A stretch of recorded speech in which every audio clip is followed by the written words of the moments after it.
Off and on, I may have fostered at least 50 different kids. Yeah, 50 different kids. And Patrick probably falls somewhere in the 40s, you know, somewhere down there. Yeah, working at CHARLEE, it was, you know, I realized that was what I wanted to do.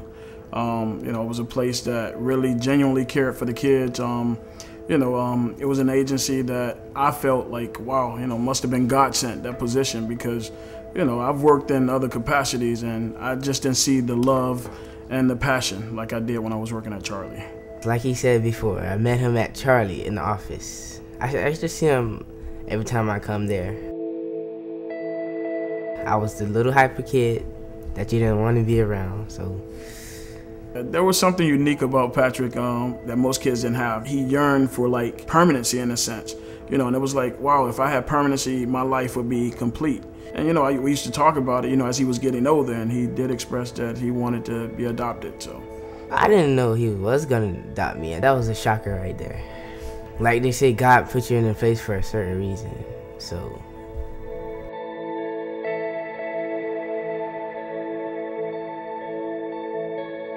I mean, when Patrick first came, I mean, you know, when he was in middle school, I mean, I would get calls every day almost. And in middle school, I was trouble. But as the years came by, in high school, it was a time to put the playful and childish stuff behind and become a young man. Like now in high school and growing up and becoming a young man, you know, I see maturity, I see, you know, him transitioning and becoming a little more mature and becoming better. I mean, you know, a lot of people, you know, kind of like steer away from teenagers because of the behaviors. But, you know, I must say, you know, with consistency and, you know, with that child understanding that, you know, you're there for them and you really care about them, you know, there's a side to some of them that they really do desire to kind of please you in a sense, you know. And then at the end of the day, if you can say you did all you can, then that's all you can do. I mean, just love them and unconditionally like you would your own, and, you know, at the end of the day, that's enough, you know. There's no time that you can call on him that he will come. He will be there available all the time.